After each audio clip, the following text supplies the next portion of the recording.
Hello and welcome to Codon. This is our fourth lecture of induction training.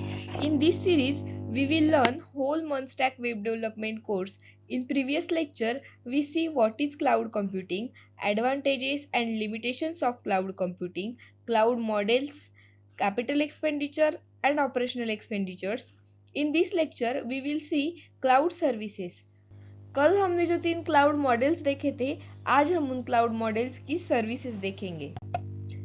इस video में हम देखेंगे infrastructure as a service, IaaS क्या होता है, platform as a service, PaaS, software as a service, SaaS, and our last topic is shared responsibility models. Infrastructure as a service, YaaS. Build pay as you go IT infrastructure by renting servers, virtual machine, storages, networks, and operating systems from a cloud provider. These are many more categories of services offered by all these public cloud providers like AWS and Azure. This based on consumption model means जितना हम use करेंगे उतना हम पे करेंगे, like as I say pay as you go model. See, in YaaS everything will be taken care of your public cloud providers. समझो अगर आप Azure यूज कर रहे हो तो सब चीजों की जिम्मेदारी Azure की होगी। समझो कि आपको खुद का क्लाउड बिल्ड करना है, इंफ्रास्ट्रक्चर अगर आपको खुद के क्लाउड का बिल्ड करना है तो वो कैसे कर सकते हैं वो हमने इस ब्लॉक डायग्राम में दिखाए। फॉर एग्जाम्पल हमको इंफ्रास्ट्रक्चर बिल्ड करना है अपने खुद के क्लाउड के लिए, तो उसके लिए हमें क्या क्या चीज़ें लगेंगी। उसके लिए हमको खुद का डाटा सेंटर बनाना पड़ेगा। डाटा सेंटर बनाने के लिए हमको खुद एक आधी बिल्डिंग रेंट करनी पड़ेगी या फिर एक आधी बिल्डिंग बनानी पड़ेगी, उसमें हमें सेटअप करना पड़ेगा। क्लाउड सेटअप करने के लिए हमको खुद का सर्वर परचेस करना पड़ेगा। मैसिव डाटा स्टोरेज के लिए हमको हार्ड डिस्क परचेस करना पड़ेगा। एरे ऑफ हार्ड डिस्क जिसे हम स्टोरेज एरेज भी कहते हैं, वो भी लेना पड़ेगा। सेटअप के लिए नेटवर्किंग स्विचेस लगेंगे, ऑपरेटिंग सिस्टम्स लेने पड़ेंगे। और अगर आप पब्लिक क्लाउड बनाने का सोचेंगे तो आपको इंटरनेट नेटवर्क के साथ साथ कनेक्टेड भी रहना पड़ेगा। आपका कस्टमर अगर आपको कोई रिक्वेस्ट भेजेगा तो वो इंटरनेट के थ्रू ही भेजेगा ना। जब आप पब्लिक नेटवर्क पे आओगे तो आपको थ्रेड्स का भी खतरा रहता है, हैकर्स, फिशर्स। तो यहाँ पे हमें फायरवॉल सिस्टम भी एस्टेब्लिश करना पड़ेगा। इफ आपका सर्वर छोटा है तो आपका एंटीवायरस के फायरवॉल से काम चल जाएगा, लेकिन अगर आपका सर्वर बड़ा है तो आपको फायरवॉल का अलग से सेटअप करना पड़ेगा। Firewall is nothing but a filter. जब आपके पब्लिक क्लाउड सर्विस पे कोई भी रिक्वेस्ट भेजता है तो वो फायरवॉल से होके जाती है। तो आपको खुद का फायरवॉल सेटअप करने के लिए क्या करना पड़ेगा। For example this is your application, okay, this is your server, this is your firewall application. तो जब भी आपका जो यूजर है या आपका यूजर जब आपको रिक्वेस्ट भेजेगा तो ये रिक्वेस्ट पहले फायरवॉल पे जाएगा। फिर फायरवॉल वो रिक्वेस्ट देखेगा कि वो ऑथोराइज्ड रिक्वेस्ट है या फिर नहीं है। अगर वो ऑथोराइज्ड रिक्वेस्ट है तो फायरवॉल फिर वो रिक्वेस्ट भेजेगा आपके मेन सर्वर को। फिर आपका मेन सर्वर वो रिक्वेस्ट चेक करके फिर से फायरवॉल को भेजेगा और फिर फायरवॉल वो जो रिक्वेस्ट है वो सीधा आपके कस्टमर को भेजेगा। अंडरस्टैंड। अगर आप कोई वर्चुअल मशीन क्रिएट कर रहे हो या फिर कोई नेटवर्किंग सर्विस यूज कर रहे हो या फिर कोई स्टोरेज सर्विस यूज कर रहे हो, ये सब सर्विसेज आती है इंफ्रास्ट्रक्चर एज अ सर्विस में। तो platform as a service, platform as a service मतलब होता है पास। अभी मैंने यहाँ पे पास की कुछ सर्विसेज दी हुई है, जैसे कि Azure ऐप सर्विसेज हो गया, Azure functions, Azure logic apps, Azure IoT hubs, Azure service bus. ये सब जो है जब हम एंड में अपने बैक एंड में Azure डिटेल में पढ़ेंगे तब ये सर्विसेज सब हमको पढ़नी है, क्योंकि ये जो सर्विसेज है ये सब सर्विसेज हमको अपने रियल टाइम प्रोजेक्ट में भी यूज करनी है। PaaS provides environment for building, testing and deploying software applications without focusing on managing underlying infrastructure. See, अगर आपके पास यास नहीं है तो विदाउट यास पास एग्जिस्ट नहीं करेगा। मैंने कल भी आपको बताया था कैसे। अगर आपके पास ये पूरा इंफ्रास्ट्रक्चर ही नहीं है, आपने इंफ्रास्ट्रक्चर बिल्ड ही नहीं किया है, तो जो आप अपना सॉफ्टवेयर बनाओगे अपने ऑपरेटिंग सिस्टम और अपने डेवलपमेंट टूल्स से लेकर, वो आप किस पे डिप्लॉयमेंट करोगे। वो डिप्लॉय करने के लिए आपके पास इंफ्रास्ट्रक्चर होना जरूरी है ना। पास में आप एप्लीकेशन डेवलप कर सकते हो और उस एप्लीकेशन को डिबग करके आप डिप्लॉय भी कर सकते हो। आप अपने फिजिकल मशीन पे डेवलप करके आपके वर्चुअल मशीन पे भी आपका एप्लीकेशन डिप्लॉय कर सकते हो। Choice is yours. Platform as a service का ऑब्जेक्टिव है to build and deploy the application. Then हम देखेंगे सॉफ्टवेयर एज अ सर्विस।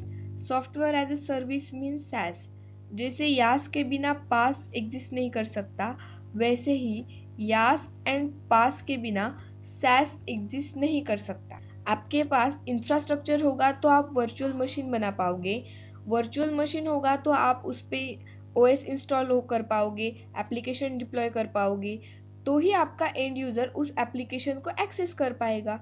तो SaaS एप्लीकेशन में एंड यूजर को कुछ भी नहीं करना होता है, उसे सिर्फ ब्राउज करना है आपकी उस URL को, उस लिंक को क्लाउड एक्सेस करने के लिए, और वहाँ पे वो सब्सक्रिप्शन परचेस करेगा और आपका एप्लीकेशन यूज करेगा।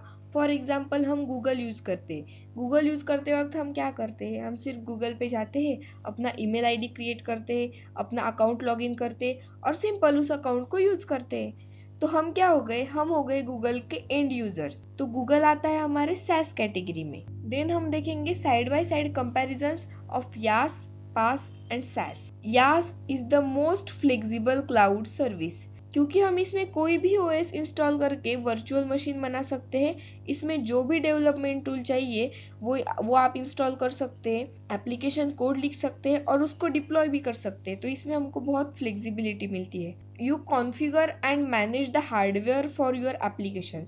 जैसे हमने कल देखा था, जब भी हम कुछ एप्लीकेशन बनाएंगे, जब हम कुछ सर्विस परचेस करेंगे और उसमें एप्लीकेशन बनाएंगे, तो उस एप्लीकेशन का रैम कितना होगा, उसके हार्डवेयर का स्टोरेज कितना होगा, उस पर कितने प्रोसेसर्स लगेंगे, ये सब हम अपने हिसाब से कस्टमाइज कर सकते हैं। ओके, इसके लिए इसको मोस्ट फ्लेक्सिबल सर्विस कहा जाता है। Then PaaS, focus on application development. PaaS में हम एप्लीकेशन डेवलपमेंट पे फोकस करते हैं। यहाँ पर हम इंफ्रास्ट्रक्चर के बारे में नहीं सोचेंगे क्योंकि यास में हम इंफ्रास्ट्रक्चर ऑलरेडी बना चुके होते हैं। देन है platform management is handle by the cloud provider.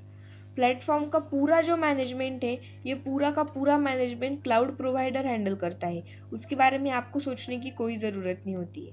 Then SaaS is pay as you go pricing model. हमने अब पढ़ा, जितना हम यूज़ करेंगे उतना हम SaaS में पे करेंगे। यूजर पे for the software they use on subscription model. जैसे हम यूट्यूब यूज़ करते हैं, जब हम यूट्यूब यूज़ करते हैं वो हम फ्री में भी चलता है लेकिन एड्स में चलता है, उसमें एडसेंस आता है। अगर हम उसका प्रीमियम परचेस करेंगे तो उसमें हमको कुछ प्रीमियम फैसिलिटीज़ मिलती है। जैसे उसमें हमको एड्स नहीं दिखाएंगे, वो क्वालिटी हाई मिलता है, परफॉर्मेंस अच्छा मिलता है। तो एक यूट्यूब क्या हो गया, ये भी एक SaaS का एग्जाम्पल है। देन हम देखेंगे शेयर रिस्पॉन्सिबिलिटी मॉडल्स। इसमें हम देखेंगे कि पब्लिक क्लाउड प्रोवाइडर की रिस्पॉन्सिबिलिटीज क्या होती है और एज अ एंड यूजर हमारी क्या रिस्पॉन्सिबिलिटीज होती है। अगर आप अपना प्राइवेट क्लाउड एस्टेब्लिश कर रहे हो, तो जैसे मैंने यहाँ पे लिखा है यू मैनेजेस, ग्रीन में जो भी है वो सब आपको मैनेज करना पड़ेगा और ब्लू में जो भी लिखा है मैंने वो क्लाउड प्रोवाइडर मैनेज करेगा। अगर आपने खुद का अपना क्लाउड एस्टेब्लिश किया है ऑन प्रीमाइसेस, तो उसमें डाटा भी आपको देखना है, डाटा एक्सेस भी आपको देखना है, एप्लीकेशन भी आपको ही देखना है, रन टाइम, उसका ऑपरेटिंग सिस्टम भी आपको ही देखना है, वर्चुअल मशीन भी आपको ही क्रिएट करना पड़ेगा और नेटवर्किंग और स्टोरेज भी आपको ही सेट करना पड़ेगा। पर अगर आप यास यूज करते हो एज अ सर्विस, तो इसमें डाटा आप एक्सेस कर सकते हो, एप्लीकेशन आप एक्सेस कर सकते हो, रन टाइम, ऑपरेटिंग सिस्टम आप एक्सेस कर सकते हो, वर्चुअल मशीन आप बना सकते हो, लेकिन कंप्यूट, नेटवर्किंग एंड स्टोरेजेस, ये 3 चीज़ें जो है वो क्लाउड प्रोवाइडर ही मैनेज करेगा। अगर आप platform as a service use कर रहे हो तो इसमें आप सिर्फ डाटा एक्सेस कर पाओगे और अपना एप्लीकेशन हॉर्स कर पाओगे।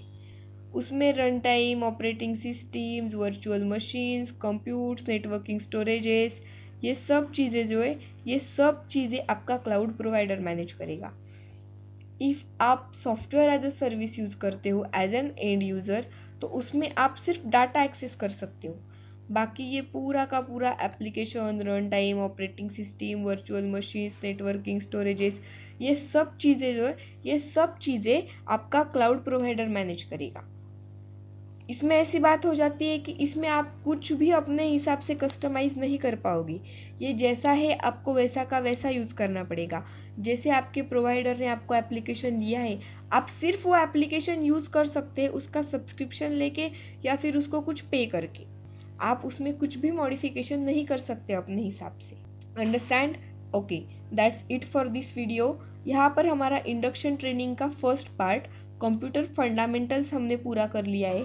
देखिए, हम पूरा कोर्स ये 10-12 घंटे में भी कर सकते हैं। मैं एक ही लेक्चर बनाऊंगी 10-12 घंटे का, जिसमें पूरा कोर्स पढ़ा दूंगी। लेकिन उसमें क्या है ना, उसमें डिटेलिंग नहीं होती है।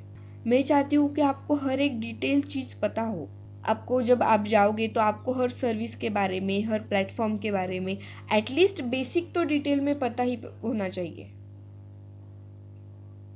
इसलिए हम छोटे छोटे पार्ट्स में वीडियो बना रहे हैं, हर एक टॉपिक्स पे डिटेल्स में वीडियो बना रहे हैं, क्योंकि हम 100% बेसिक, मैंने आपको बोला था मैं आपको बेसिक से पढ़ाऊंगी, तो मैं इसमें 100% आपका बेसिक्स कवर करूंगी।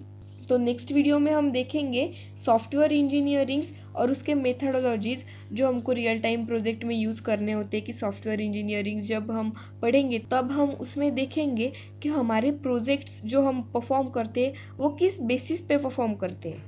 आईटी सेक्टर के जो सॉफ्टवेयर प्रोजेक्ट्स हम परफॉर्म करते हैं उसमें कौन से मेथड्स यूज होते हैं, वो कैसे परफॉर्म किए जाते हैं, वो मेथड्स कैसे सिलेक्ट करने हैं according to our projects, DevOps कैसे यूज करना है उसमें, ये सब हम उसमें देखेंगे। So stay tuned guys and thanks for watching this video. Thank you again.